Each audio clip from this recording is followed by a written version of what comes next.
a nuestra presidenta, a Cristina Fernández de Kirchner.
Bueno, muy buenos días a todos y a todas.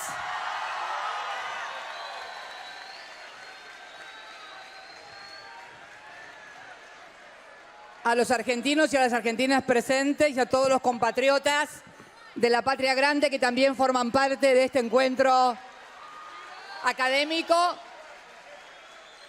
Bueno,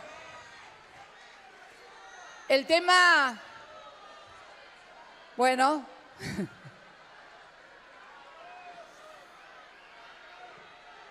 El tema que nos ocupa en este encuentro de pensamiento crítico, como decía recién Pablo, y coincido además en esto de que esto no es ninguna contracumbre. La verdad que nosotros como espacio progresista debemos acostumbrarnos a no presentarnos como la contra, sino como el espacio político de ideas, de visión, de perspectiva económica y social que excede la categoría de izquierdas y derechas para ingresar decididamente en una nueva categoría de pensamiento, que va a ser una de las cosas que quiero charlar con ustedes hoy, y que es la de pueblo. Una categoría de pensamiento que algunos consideraban perimida, pero que a la luz de las consecuencias del neoliberalismo que impacta negativamente en trabajadores, en comerciantes, en empresarios, en intelectuales, en científicos, hasta en grandes empresarios, por las cosas que están sucediendo en nuestro país, nos obliga a repensarnos como espacio político de propuesta y de incluir estas nuevas categorías de pensamiento. Miren, pocas veces en la historia se da la oportunidad de contraponer, de poder analizar dos modelos de gobierno, dos modelos de propuesta a la sociedad con tan poco espacio de tiempo. ¿Por qué digo esto? Porque dentro de 20 días, hoy es 19 de noviembre, dentro de pocos días, el 9 de diciembre, 20 días, 9 de diciembre de este año, se cumplen 3 años exactos desde que el neoliberalismo se ha instalado en nuestro país. No gritemos, ni silbemos, ni insultemos, porque perdemos tiempo para pensar otras cosas. Por favor. 20 días de 3 años. En pocas oportunidades, por ejemplo, para que se entienda lo que quiero decir, yo me hice peronista por lo que escuchaba en mi casa, por lo que contaban mis abuelos. Cuando yo empecé a militar en el peronismo, Perón estaba en el exilio desde hacía más de una década y yo no sabía qué era el peronismo más allá de lo que podía leer. En esta oportunidad tenemos un gobierno que culminó el 9 de diciembre por sentencia judicial del año 2015, al que motejaban o caracterizaban como populista, como tantos otros gobiernos de la región. Se conoce a la etapa iniciada a principios del siglo XXI en la región de la América del Sur como la década de los gobiernos populistas. Nosotros decimos la década ganada frente a la década perdida del 80, pero en definitiva se pueden confrontar, y se pueden confrontar ¿cómo? Con resultados. Y son los únicos números de los que les voy a hablar. Después vamos a hablar de ideas y de las cosas que pasan y de lo que concebimos cada uno como la problemática fundamental. Miren, a 3 años el neoliberalismo ha vuelto a endeudar el país. Nadie, ni de izquierda, ni de derecha, ni de abajo, ni de arriba, puede negar al gobierno que culminó el 9 de diciembre que fue el único gobierno que desendeudó a la Argentina. Por ejemplo, pagamos en el año 2005 la deuda al Fondo Monetario Internacional, lo cual nos permitió desarrollar durante las 3 gestiones de gobierno democrático políticas públicas sin tutela ni órdenes y custodiando los únicos intereses que guiaron esos 12 años y medio de gobierno, que fue el desarrollo, el crecimiento económico, la inclusión social, la reindustrialización de la Argentina. Además, ustedes saben, reestructuramos una deuda externa que había sido defaulteada en el año 2001 con una importante quita, lo cual redujo la participación de la deuda en el PBI del 160, que era cuando Néstor Kirchner asumió, al 43%, 42% aproximadamente del PBI, tanto la deuda intrasector público como la de todo el sector privado del PBI. Hoy han vuelto en realidad al Fondo Monetario Internacional con un préstamo de 57.700 millones de dólares aproximadamente, que convierte a la Argentina una vez más y a los gobiernos de la Argentina en meros gestores de políticas que les son impuestas de afuera, además de tener que devolver el dinero. Reestructuramos también la deuda privada, lo cual nos permitió, reitero, desendeudarnos. Este gobierno ha contraído deuda por más de 140.000 millones de dólares, además de la deuda del Fondo Monetario Internacional. Deuda e ingresos de dólares que no sabemos dónde están, porque en realidad no pueden verificarse ni en obras, ni en mejoras para la calidad de vida de los argentinos, ni en mejoras para la calidad de vida de los jubilados, de los trabajadores, de las pequeñas y medianas empresas, de los empresarios, etcétera, etcétera. O sea, hoy la Argentina vuelve a tener el cepo estructural que tuvo durante décadas a partir de 1976 de una deuda externa sin precedentes. Endeudaron el país. No quiero olvidarme de nada. Crecimiento de la economía, con números dados por el propio gobierno, el crecimiento, terminamos en el año 2015 con un crecimiento del 2,6% y en todo el periodo, bueno, duplicamos el PBI. Y ahora vamos a terminar, luego de 4 años de gestión a fines del año 2019, con una contracción de la economía, o sea, decrecimiento de la economía del 3,5% del PBI. La tasa de interés, miren, impresionante esto. Las LEBACs, que están tan de moda últimamente, la tasa de las LEBACs de interés que nosotros teníamos era del 26%. Hoy la tasa de LEBACs es del 50% y de las LELIC, que vendrían a ser el sustituto, llegó a ser el 70 y pico %.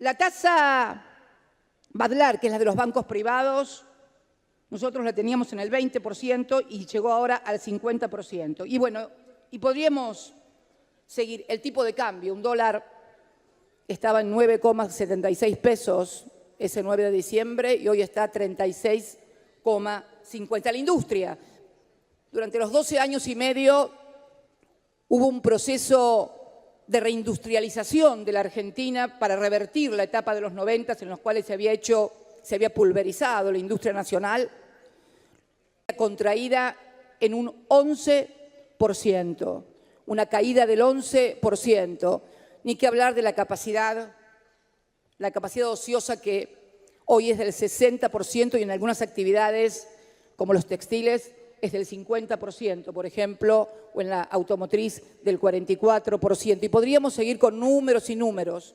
La pobreza, que originó grandes discusiones. Miren, no hace falta ponerse a discutir de porcentajes. Para los que no son argentinos, o como Pablo es argentino pero que vive en Brasil, yo los desafío a que recuerden, si en otro momento se acuerdan de una ciudad de Buenos Aires con la cantidad de familias enteras durmiendo en la calle, como está sucediendo ahora. Directamente vinculado también a la creciente inseguridad. Conozco muchísima gente que nunca había tenido un episodio de inseguridad en su vida y, sin embargo, hoy están sufriendo episodios de inseguridad, también vinculado al tema de la pobreza. Este es el resultado de 3 años de neoliberalismo en la Argentina. Podíamos hablar de la situación de los jubilados, podíamos hablar de la desocupación, que cuando finalizó el 9 de diciembre del 2015 era del 5,9% de desocupación, con una desocupación que hoy ya está, y no tengo dudas, en 2 dígitos y con perspectivas de seguir creciendo luego de la destrucción de miles de empleos industriales, de la desaparición de las changas, en fin, lo que ya conocemos todos. Con lo cual, podemos confrontar a 3 años vista, puedo pasar por alto subsidios, tarifas, combustible, precios de los alimentos, supermercados vacíos. Me acuerdo que durante nuestra época, por concebir a la demanda como uno de los importantes activos en el crecimiento económico, el poder adquisitivo de los sectores populares y de los sectores medios se evidenciaba en anécdotas como que muchos evitaban ir al supermercado el sábado y el domingo porque era una romería de gente y entonces había que comprar durante la semana para no caer el sábado o el domingo en el supermercado porque si no eran colas y horas de colas y la gente se chocaba con los changuitos y demás. Hoy los supermercados están vacíos, literalmente vacíos. Y muchas importantes cadenas que explotaron en crecimiento durante nuestra gestión, hoy están reestructurando su operación en la Argentina. Podríamos seguir con empresas, con comerciantes que han debido cerrar sus comercios, con pymes que han quebrado. Este es el resultado de 3 años de neoliberalismo. Ahora bien, el gobierno que se instaló el 10 de diciembre es un gobierno votado por la sociedad argentina. Es cierto que nuestro gobierno, por primera vez en la historia, un gobierno nacional, popular y democrático, pudo completar 3 años de gobierno. Ningún otro gobierno, ni Irigoyen, ni Perón, Ilía, Alfonsín, pudieron completar sus periodos de gobierno. Por golpe de Estado o por golpe de mercado debieron abandonar antes su gobierno. Nosotros no solamente completamos 12 años y medio de gobierno, sino que además culminamos nuestra gestión con una Plaza de Mayo colmada y desbordada, como nunca se había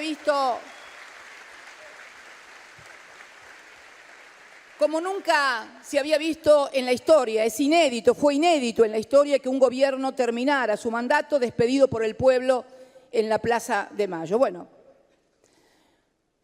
También es cierto que era un gobierno que después de 12 años y medio y de haber recibido un país defaulteado, fue un gobierno que cuando se llega al balotaje perdimos por apenas 1,5 puntos, 2 puntos, fue 48 y pico, 49 casi a 51 y algo. Después de 12 años y medio de un bombardeo mediático sin precedentes. Para que tengan una idea, estos días de lo que hablamos cuando hablamos de cobertura mediática, un ejemplo chiquito, muy pequeño.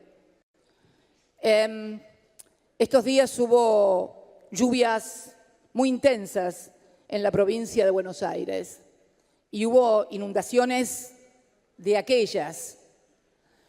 En agosto del año 2015, unos días antes de las PASO, también había llovido mucho en la provincia de Buenos Aires. Los periodistas de los distintos medios de comunicación se subieron a canoas y recorrían remando el Gran Buenos Aires. En esta oportunidad no se vio a ningún medio de comunicación militando la inundación, como cuando militaban las inundaciones durante el gobierno. Un ejemplo, ni qué hablar de los precios. Yo me olvidaba de decir algo muy importante. La inflación, cuando terminamos el gobierno, los 10 primeros meses del año 2015, esto es índice de la Ciudad Autónoma de Buenos Aires, para que nadie se ponga a discutir la diferencia. De acuerdo al índice de la Ciudad Autónoma de Buenos Aires, esto es decir, del gobierno de Cambiemos, la inflación en los 10 primeros meses del año 2015 fue del 19,8%. La inflación, de acuerdo a ese mismo índice, 3 años después, es del 38,2%. Duplicaron la inflación el gobierno que afirmaba que iba a ser el más fácil de los problemas a resolver. Pero cuando hablo del blindaje mediático, ¿qué hablo? Ustedes recordarán lo que era la militancia ante la variación de precios del tomate, por ejemplo, durante nuestra gestión. Ahora uno puede encender la televisión, no todos, por supuesto hay honrosas excepciones como en todo, pero puede encontrarse con periodistas militando el ajuste, como digo yo, en el cual recomiendan que sería bueno que los vecinos se junten y, por ejemplo, alquilen una combi y con eso vayan al mercado central porque de esta manera ahorran. O cómo estar ligero de ropas para evitar el calor y no tener que gastar en la luz, que además se han disparado a precios imposibles, luz, gas, agua, combustibles, todo dolarizado. Si el problema de la restricción externa era un problema, este gobierno lo vino a agravar dolarizando tarifas, dolarizando combustible y dolarizando alimentos. Pero luego de este blindaje mediático, nos cabe preguntarnos entonces si esta es la cuestión más importante. ¿Qué es el neoliberalismo? ¿Es una teoría económica? No. El neoliberalismo es una construcción política del capitalismo, como lo fue también el estado de bienestar. El estado de bienestar también fue una construcción política del capitalismo, en 2 etapas geopolíticas absolutamente diferentes y determinantes para esas construcciones. El estado de bienestar se crea cuando finaliza la Segunda Guerra Mundial y el mundo se divide entre este y oeste, entre el comunismo y el capitalismo. El capitalismo tuvo que construir el estado de bienestar para que el mundo no se volcara al comunismo y fundamentalmente para situar en Europa, que es el lugar donde se construye el estado de bienestar, una suerte de tapón frente al oso comunista. El estado de bienestar surge entonces no como una ideología, surge, reitero, como una construcción política, con consecuencias económicas, sociales y políticas. Cuando la construcción de la Unión Soviética comienza a hacer agua en los años 70 y 80, surge una nueva construcción, fundamentalmente a partir de la aparición de Margaret Thatcher en Inglaterra, de Ronald Reagan en Estados Unidos, y que se consolida definitivamente con la caída del muro de Berlín. Con la caída del muro de Berlín queda consagrada la construcción del neoliberalismo. Se conoció como Consenso de Washington en aquella etapa, pero en definitiva es lo mismo. ¿Sobre qué pivoteó la construcción del neoliberalismo? Simple, terminada la amenaza del comunismo, el estado de bienestar era demasiado costoso y por lo tanto había que plantearse otra alternativa. El estado de bienestar que había sido construido sobre la igualdad de oportunidades, sobre la igualdad, comenzó a ser socavado por una nueva construcción. Y digo yo que cuando recién entraba acá me preguntaban por la igualdad, ¿qué es la igualdad? Y la igualdad, estimados amigos, amigas, compañeros, compañeras, es una construcción política también. La igualdad con la fraternidad y con la libertad fueron construcciones políticas de la Revolución Francesa de 1789. La igualdad no es algo que esté implícito en la condición humana, al contrario, diría yo. El neoliberalismo, que no solamente trabaja con economistas o con cientistas sociales, también trabaja con psicólogos, psiquiatras, para generar nuevos sentidos comunes, nuevas subjetividades. Y entonces, los espacios progresistas, los espacios populares, los espacios nacionales, que han pivoteado históricamente sobre la igualdad de oportunidades, todos somos iguales ante la ley, todos tienen que tener la oportunidad. El neoliberalismo comienza a trabajar sobre ese concepto de la igualdad, exacerbando los aspectos más negativos de la condición humana. Y párense un poquito a pensar. Todos nosotros aquí estamos de acuerdo con la igualdad. Con esto que decía yo recién.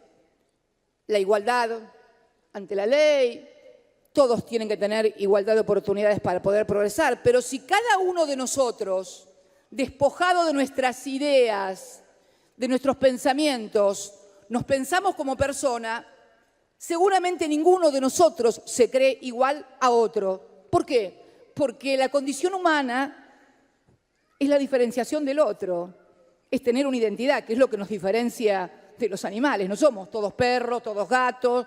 Los gatos son todos gatos.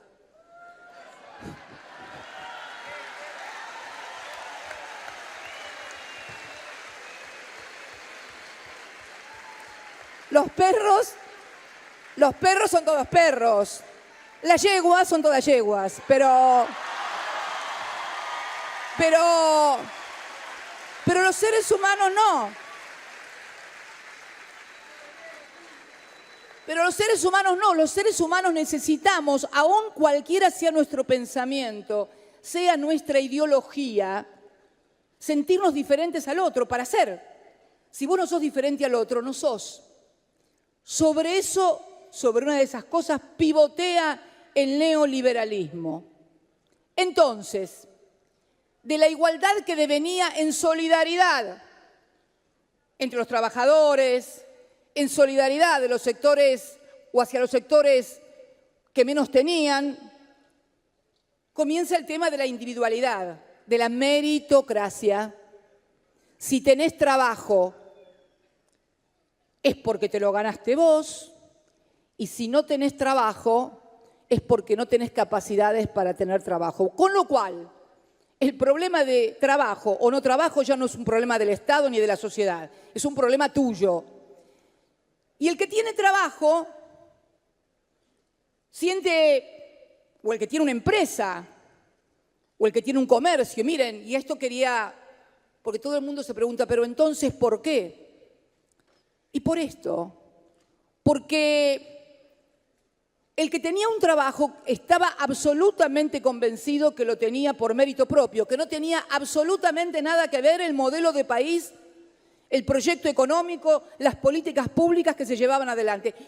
Y una parte de razón tiene, tenía trabajo porque es bueno, porque se levanta todos los días temprano, porque se acuesta hasta tarde, pero hay mucha gente que hoy se levanta temprano, se acuesta tarde, es trabajo y lo perdió igual el trabajo. Quiere decir que entonces una parte es mérito propio, pero la otra parte, si no tenés políticas públicas, quedás colgado del pincel. Esto es la cuestión. La otra cuestión, ¿cuántos trabajadores? ¿Cuántos? Yo quiero largarles un número. En el balotaje del 2015 votaron casi 26 millones de argentinos y perdimos las elecciones por apenas 600 y pico mil votos. Tengan este número. Y vinculado con esto que le estoy diciendo ahora, ¿cuántos trabajadores? Teníamos prácticamente un régimen no de pleno empleo, pero muy cercano, 5.9, algunos muy calificados, algunos con muy buenos salarios, porque también es cierto que hay que darse otra discusión de que cuando el 50-50, 50 y 50, cómo se componen los 50 de uno y los 50 de otro, porque dentro del mundo de los trabajadores estaban los que ganaban y ganan muy buenos salarios y otros los que no tanto. Bueno, los que ganaban y ganan muy buenos salarios tributan impuesto a las ganancias. Y entonces, en esta cosa de la meritocracia y en esta cosa de ruptura de los lazos de solidaridad sobre los que opera el neoliberalismo en una sociedad, muchos de esos trabajadores tomaron el discurso: las aguaches se embarazan para tener hijos, los de la aguache son todos planeros y vagos que no laburan y entonces reciben un cheque del Estado, reciben cheques del Estado y no laburan. Entonces la guita que yo me están sacando a mí de mi salario por impuesto a las ganancias es para dárselos a los vagos. Este era un discurso recurrente en medios de comunicación, pero fundamentalmente recurrente en la propia sociedad, que hizo suyo esa convicción de que el impuesto a las ganancias que le cobraban a él se lo sacaba el Estado para dárselo ¿a quién? A los vagos, al aguache. Miren, me tocó hace poco tiempo estar en un plenario de delegados del ESMATA, los trabajadores de la industria automotriz. Hoy, con una ocupación del 44%, con turnos suspendidos, etcétera, etcétera. Y yo les comentaba, ¿saben lo que pasa? Y muchos de ellos me decían que no habían podido convencer a otros compañeros de que votaran por el tema de impuesto a las ganancias. Y yo les expliqué en esa reunión, en la que seguramente por el tono de algunos que hicieron uso de la palabra, tampoco nos habían votado y ahora estaban arrepentidos, tarde, piaste. Pero no importa, no hay que enojarse con nadie, ¿eh? Yo les decía, seguramente ustedes creían que el impuesto a las ganancias que le pagaban al Estado era para los vagos de la aguache y a lo mejor pensemos un poco, el tipo veía en su casa y a lo mejor una vecina o el de enfrente o el del otro lado se enteraba que estaba cobrando un aguache y pensaba que esa era la plata que le sacaban a él.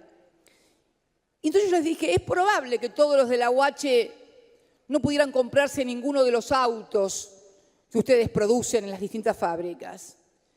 Pero yo estoy convencida que el dueño del mercadito, que el dueño de la despensa, que el dueño del almacén del barrio, al cual los del aguache a fin de mes iban y volcaban todo, porque obviamente cuanto más bajo es el nivel adquisitivo, mayor consumo absoluto de todos los ingresos que tiene esa gente. ¿Cuántos de esos dueños de mercaditos de barrio, supermercados, cambiaban la Partner, compraban la Combi o una Transfer o un auto. Eso lo compraban a ustedes, pero porque antes hubo otros de la UH que fueron a comprarle al supermercado. ¿Y esto qué significa? ¿Esto qué significa? ¿Sublimar la UH? No. Significa reconocer el rol del Estado, que hoy se sigue manteniendo, para que los sectores menos favorecidos, los sectores que por distintas etapas económicas del país, o tal vez de sus propias vidas, no hayan adquirido, no tengan las capacidades suficientes todavía en un modelo que apuntaba al empleo y a la industrialización para conseguir un trabajo registrado. Bueno, esto se operó sobre la sociedad, inclusive sobre los propios dueños de los mercaditos, de los supermercados, que no se daban cuenta que los que le venían a comprar a ellos eran los de la UH, para romper los vínculos de solidaridad de la sociedad. Así operó el neoliberalismo para romper algo que es fundamental, el comprender, y pasó lo mismo, ni qué hablar, con comerciantes, ni qué hablar con pequeños y medianos empresarios, ni qué hablar con grandes empresarios. El otro día estábamos, Dios mío, qué calor, discutiendo, dame, sí, ¿no? Agüita, un poquito.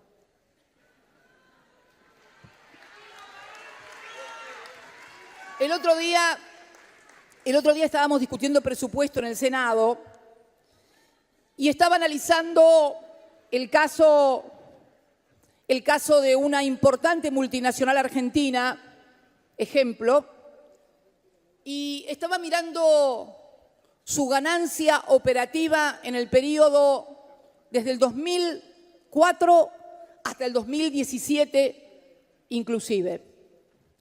El periodo de mayor ganancia operativa se produce entre el 2011 y el 2015. ¿Por qué? Porque el gobierno de Néstor o la primera parte del Primero Mío no nos importaba el consumo, la demanda, no, porque veníamos reconstruyendo un país que había partido de la nada. Cuando algunos hoy se preguntan, pero ¿cómo puede ser que la gente aguante tanto ajuste? ¿Saben por qué se aguanta tanto ajuste? Porque hay un colchón de entramado social que construimos nosotros, que construimos con las AUH, con las jubilaciones. Porque además todavía tenemos muchos trabajadores registrados ocupados. Ustedes tengan en cuenta que en el año 2001 la desocupación había llegado a 2 dígitos largos, más del 20%. No existía la UH. La mayoría de la gente la gente en condiciones de jubilarse no había podido jubilarse porque no le habían reconocido los aportes, porque los habían negreado, etcétera, etcétera, etcétera. Las jubilaciones de las amas de casa. Hoy todo eso está. Por eso todavía hay un entramado social que no existía en el año, los propios movimientos sociales, que hoy tienen un grado de organicidad y de organización con sus compañeros y sus compañeras que no tenían ni de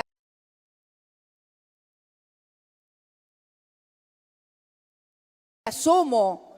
A ver, en el año 2001 había piqueteros en las calles, no había movimientos sociales. Hoy hay organizaciones sociales que son las hijas también de nuestro propio gobierno, esos movimientos sociales.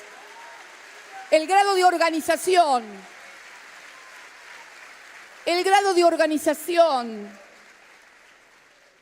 grado de participación también se logra a partir de conquistas que se desarrollan en esos 12 años y medio. Digo entonces que este neoliberalismo ha servido para romper los lazos de solidaridad, pero fundamentalmente ha servido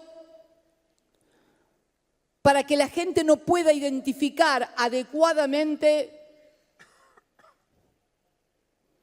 lo que le conviene en materia de gobierno y de políticas gubernamentales. Estoy absolutamente convencida. Si además, recién nos hablábamos con Pablo en el camarín, acá no se produjo el fenómeno de Brasil. Que nadie se confunda. Si bien tenemos tal vez a alguien que no tiene la desinhibición que tiene Bolsonaro para explicitar sus ideas, las inhibiciones son importantes también en la naturaleza del ser humano. Hay gente que se inhibe y no dice lo que piensa realmente, pero bueno. Pero recién decíamos que aquí en el año 2015 no hubo una explicitación de neoliberalismo en la campaña. No hubo un contrato social de los argentinos con el neoliberalismo o con una suerte de neofascismo. Para nada. Al contrario. Durante la campaña electoral se dijo que nadie iba a perder ninguno de los derechos que tenía. Es más, que se iba a cambiar lo que estaba mal y se iba a dejar lo que estaba bien. Se le aseguró a todos y cada uno de los trabajadores argentinos que nadie iba a pagar impuesto a las ganancias. Se le aseguró a todos y cada uno de los comerciantes y de los empresarios argentinos que no iba a aumentar la presión tributaria, al contrario, se iba a disminuir. Un dato, con la reposición de las retenciones y los 4 pesos por dólar, hoy estamos proporcionalmente casi en un 32, en un 30% de las retenciones que nosotros teníamos al 35%. Para que veamos los números. O sea, acá no se dijo que se iba a eliminar la movilidad jubilatoria, ni que se iban a eliminar las conquistas del PAMI, etcétera, etcétera. Al contrario, se dijo que todo eso iba a ser conservado. Es algo muy diferente a lo que pasó en Brasil, donde se explicitó y se firmó un contrato social. Yo decía recién con Pablo y con Dilma, que estábamos charlando, que tal vez no advertimos lo que también había pasado en Brasil. En el año 2017, en Brasil, hubo más muertos que en México por temas de inseguridad. Más muertos que en México. México era un poco el paradigma de la inseguridad. Y además, en un ranking de 50 ciudades, de las 50 ciudades más violentas, Brasil fue incluida en 17 ciudades. Nosotros no tenemos una sola ciudad incluida en el ranking de las ciudades más violentas. No es que esté justificando, estoy simplemente tratando de comprender, de entender y de no creer que todo es igual, porque otra cosa que tenemos que acostumbrarnos es poder analizar cada proceso histórico con sus características históricas, sociológicas de cada país. Por eso digo que no estamos ante una sociedad argentina que además, bueno es decirlo, compatriotas, y yo en ese sentido tengo mucho orgullo cuando la Corte Suprema, con los nuevos integrantes, votó el 2x1, la sociedad argentina se volcó masivamente a la calle para repudiar eso. Y realmente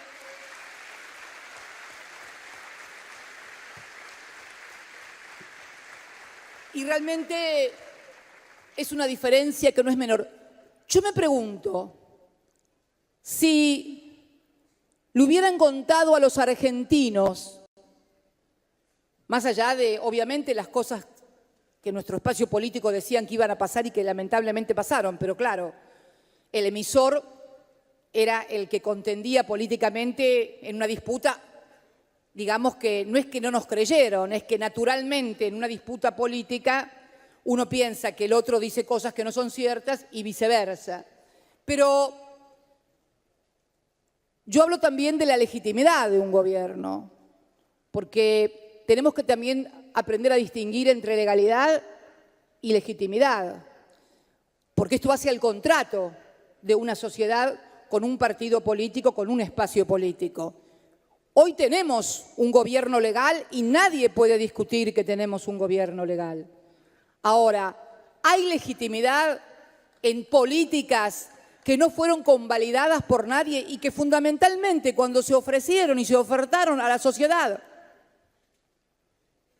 no recibieron el apoyo. Yo sé que alguno dirá, pero bueno, tuvieron elecciones de medio término y también, si se me permite, una lectura de esto.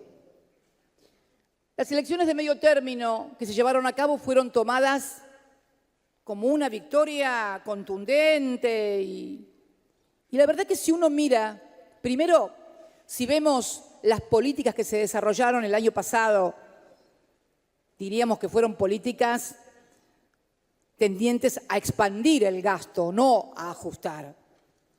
Se suspendieron todos los aumentos de las tarifas de servicios públicos, no hubo aumento de combustible, se mantuvo el tipo de cambio, se generaron políticas de préstamos a todos los sectores de la sociedad y podría, así todo, frente a una elección de medio término que normalmente, me recuerdo las elecciones del alfonsinismo en el 85, cuando barrieron por la diferencia, me acuerdo Plan Austral, el Beagle, las elecciones del propio menemismo en el 93, las primeras elecciones de medio término.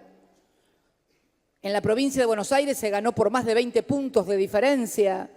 Hasta se logró ganar en la ciudad autónoma de Buenos Aires con un candidato propio. Nosotros mismos en el año 2005, que fueron las primeras elecciones de medio término, donde en la provincia de Buenos Aires obtuvimos una diferencia de más de 25 puntos con el segundo. Hubo una muy mala lectura y además fundamentalmente hubo una distorsión, como de costumbre, con blindaje mediático acerca de la lectura. Si además sumamos a las dos listas que fuimos separadas, más allá de las diferencias entre una y la otra en cuanto a porcentajes, bueno, me parece que el gobierno debió haber tomado esas elecciones no como una medida de confirmación de sus políticas, sino como una alerta después de 1 año y medio o 2 años de gobierno. Porque el blindaje mediático tiene un problema, te ayuda, pero en algún momento te confunde de tal manera que cuando todo aparece de golpe y sin que pueda ser controlado. Entonces comienzan a descontrolarse las variables, pero no es porque hay descontrol, es porque finalmente es como la olla a presión. Es cuando vos tapaste la olla y le metiste fuego y le metiste fuego y le metiste fuego, en algún momento la tapa de la olla vuela, pero no es porque hay alguien que la hizo volar, es porque el procedimiento que se siguió no tenía ningún otro final ni ninguna otra culminación que no fuera ese. Digo entonces que el neoliberalismo es una construcción política que nos obliga a nosotros a repensar. Por eso yo decía que esto no es una contracumbre.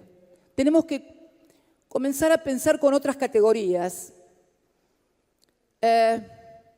Creo que la categoría de derechas e izquierdas es una categoría absolutamente perimida, que no sirve. Sirve solamente para dividir y ser funcional al neoliberalismo. Tenemos que acostumbrarnos a eliminar esta forma de pensar de izquierda y derecha y concebir y acuñar una nueva categoría. Por ahí a algunos les parece que es viejo la categoría pueblo, pero ¿qué se define pueblo? ¿Pueblo es el pobre? No. Pueblo no solamente. Creo que además En el 46 no había peronismo, estaba Perón nada más y Evita, pero me parece que eso es otra cosa. Me parece que debemos acuñar una nueva categoría de frente social, cívico, patriótico, en el cual se agrupen todos los sectores que son agredidos por las políticas del neoliberalismo, que no es de derecha o izquierda, no, no señor.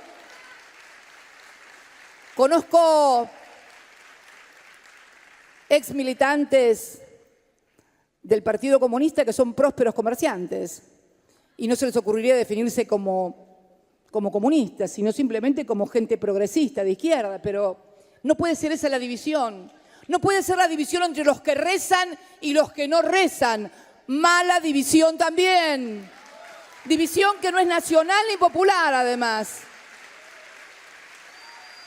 Una división, un lujo que no nos podemos permitir, porque en nuestro espacio hay pañuelos verdes, pero también hay pañuelos celestes y tenemos que aprender a aceptar eso sin llevarlo a la división de fuerzas. Esto es fundamental. Puede costar, puede no gustar lo que estoy diciendo, pero es lo que pienso. Y ya saben ustedes, podré tener muchos defectos, pero mentirosa, no. Y no pienso empezar ahora. Digo,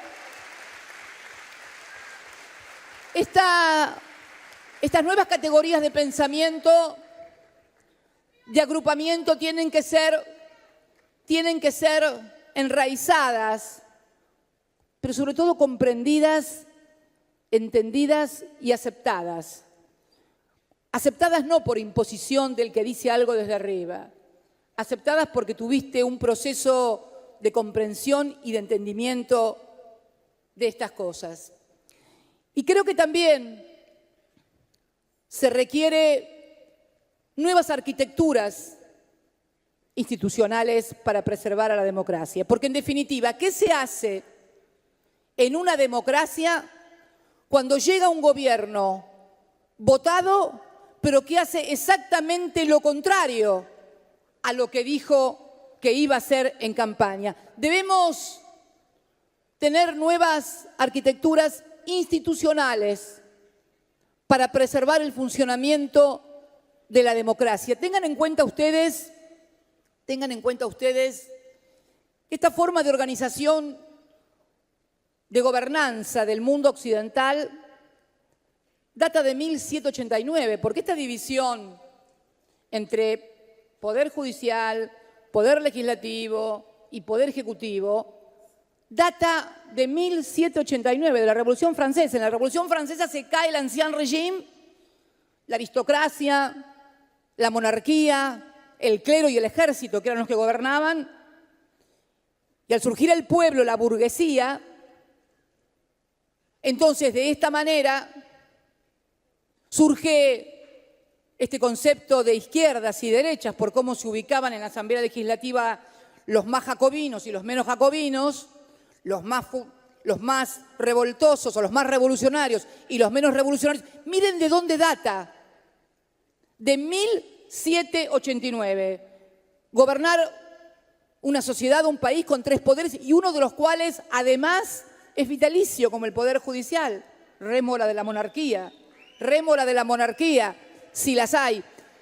¿Qué quiero decir con esto? Que estamos con el mismo sistema de gobierno de cuando no existía la luz eléctrica, ni el auto.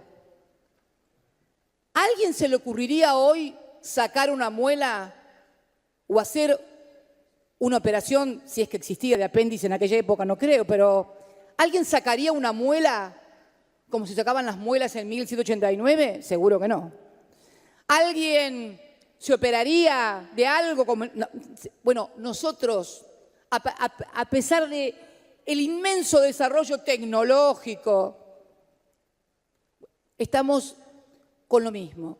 Exige sí repensar nuevas arquitecturas institucionales que permitan, además, la participación institucional y la regulación institucional de nuevos actores que tampoco existían en aquellas épocas. No existían las multinacionales, no existían las transnacionales, no existían la financiarización del capital, no existían los organismos multilaterales de crédito, no existía nada de lo que hoy existe y que tiene un inmenso poder. Yo siempre digo, cuando uno llega al gobierno,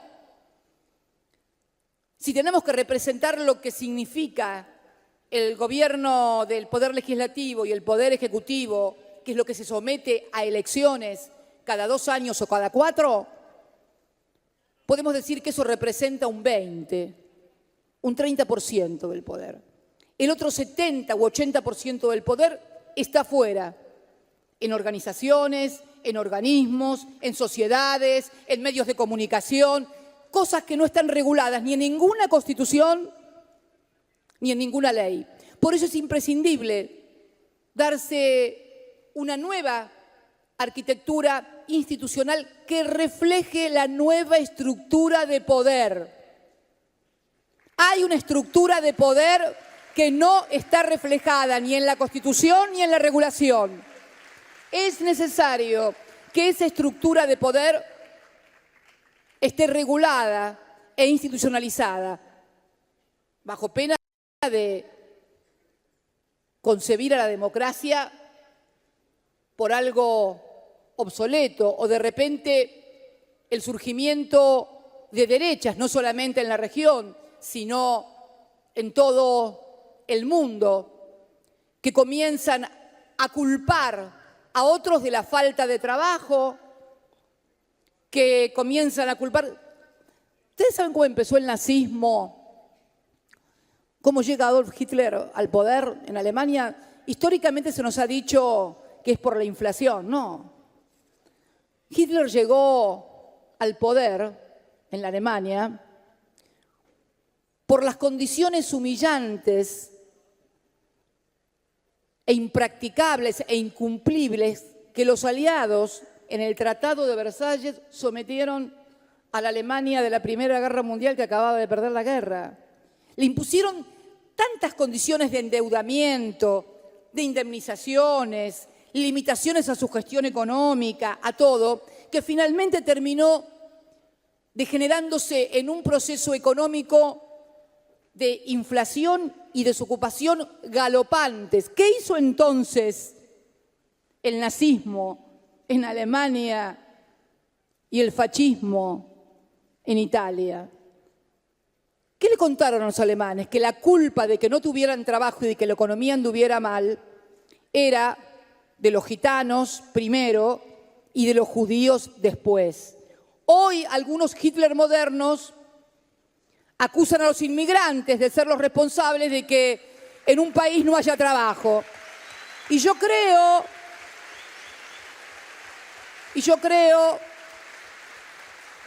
que la falta de trabajo,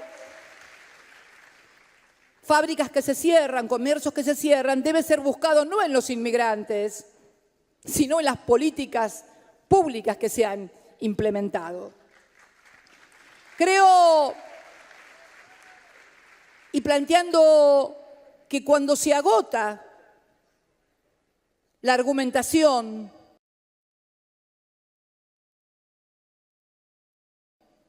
del capitalismo, en algunas sociedades comienzan a surgir los movimientos de extrema derecha que tratan de explicar los problemas encontrando culpables. Por eso creo que es muy importante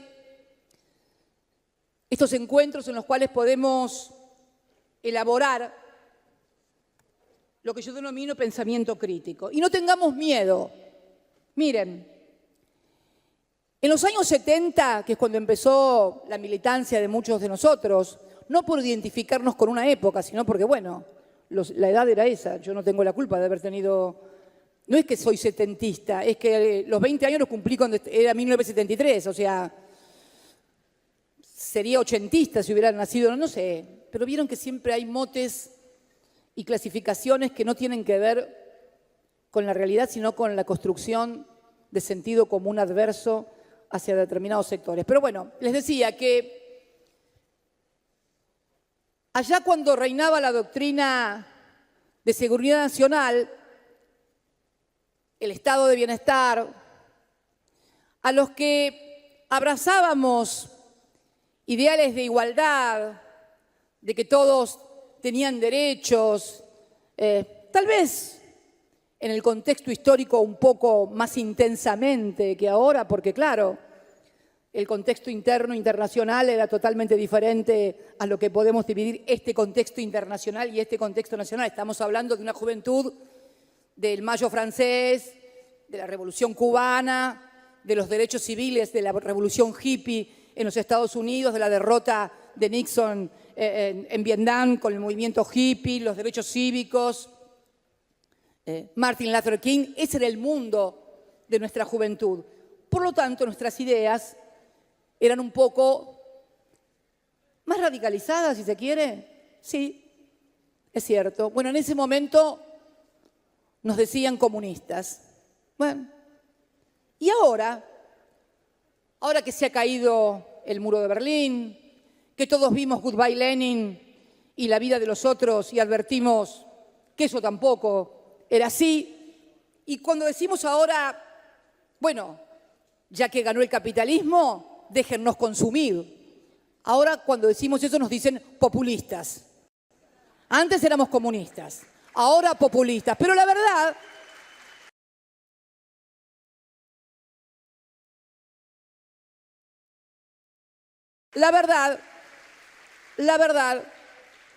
es que debiera plantearse el capitalismo. ¿Qué clase de capitalismo es este que es malo consumir?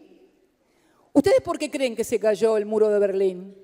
¿Ustedes creen que se cayó porque había más poderío militar de Estados Unidos, porque tenían más fuerza? No. Se cayó porque la gente del otro lado quería vivir y consumir lo que se consumía de este lado. Querían vivir como vivíamos nosotros, ir al supermercado, comprarte lo que vos quisieras, tener linda ropa, un par de zapatos, poder estudiar, poder viajar y además no un Estado opresor de control social, como pudimos ver dramáticamente en esa otra película. Las películas siempre son una expresión de épocas y signos y señales que identifican épocas, que fue la vida de los otros. O sea, por un lado no se podía consumir, lo veíamos ahí en Goodbye Lenin, y por el otro lado la opresión del régimen, del control del Estado sobre la vida de los ciudadanos a través de la vida de los otros. Bueno, eso es lo que la gente no quería. La gente quería tener libertad, que no la controlaran ni la vigilaran y poder consumir. Y fíjense lo que son las vueltas del neoliberalismo. Estamos en una sociedad donde a través de los medios electrónicos o digitales te segmentan y te estudian como si fueras rata de laboratorio y te mandan a tu computadora lo que vos querés escuchar y lo que te gusta a vos. Decime, es cierto que ya no es como en la vida de los otros, pero ¿no se parece bastante a que estén pensando cómo pensás y que te manden cosas sabiendo que no son ciertas, pero que van a influir en tu forma de pensar y sobre todo en tu forma de actuar y decidir? Miren, esto es muy importante, que es la otra gran revolución. Si Gutenberg con la imprenta revolucionó la historia, los medios digitales, nuestras computadoras son las que marcan la época. Y realmente hoy todos somos estudiados como ratas de laboratorio a partir de los metadatos y a partir de lo que todos los días vemos, nos enteramos, que pueden ser fake news o cualquier otra cosa. También exige entonces, por parte de todos, yo sé que hay algunos que son reacios a las redes, pero yo creo que también exige de nosotros la comprensión de una nueva época. Sería como habernos negado a la imprenta o a Gutenberg. No podemos negar. Lo que no podemos creer es que solamente a través de los libros podemos cambiar las cosas o a través de las redes. Porque la calle, siempre la calle, sigue siendo el escenario de la política y de las grandes transformaciones del país. Por eso digo,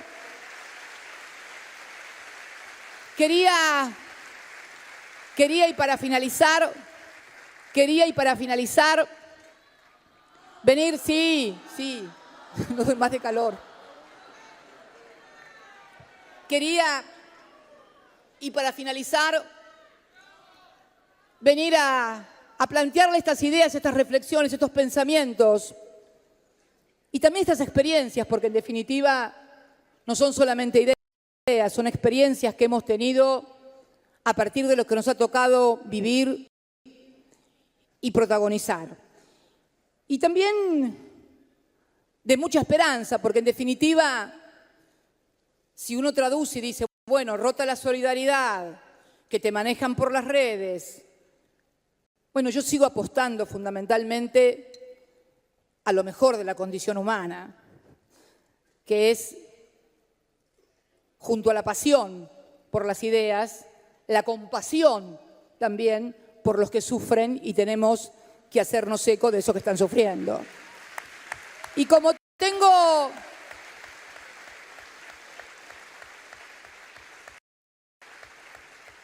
¿Y cómo no voy a ser optimista con esto de la solidaridad y de la pasión? Les voy a contar una cosa y termino con esto. Miren, esta camisa, esta blusa que tengo y que la tengo transpirada, transpiro también, bueno, ya se saben, ¿no?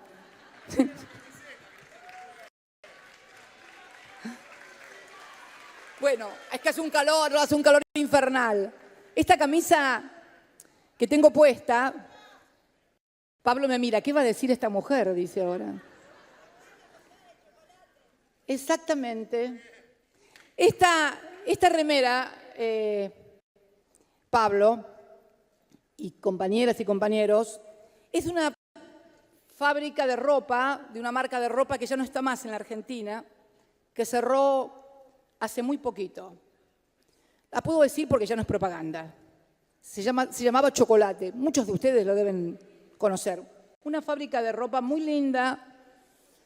Yo siempre me compraba desde la época de los 80, 90. Me compraba ahí. Y el otro día cerró. Parte de la crisis de la industria textil en la Argentina, de la crisis de consumo, de lo que estamos viviendo producto del neoliberalismo. Bien. Una sobrina mía que vive en el sur fue al negocio y las chicas la reconocieron y eran 4 pibas que hoy están sin trabajo, no sé, Giovanna era una de ellas y no me acuerdo el nombre de las otras 3. Era sus últimos días de trabajo porque estaban liquidando el stock de lo que tenían. Y mi sobrina cuando las vio que cuando la reconocieron, se acercaron, le pidieron que me manden saludos y se pusieron a charlar entre ellas aparte. Y vinieron y le dijeron, mira, juntamos plata entre nosotras 4 y le regalamos esto a tu tía, llévaselo. 4 pibas que acababan de perder el trabajo, juntaban plata y me mandaban de regalo esta camisa porque dicen que habían sido muy felices conmigo y que habían tenido trabajo. ¿Cómo no creer en la solidaridad y en el amor? Gracias a todos y a todas. Muchas gracias.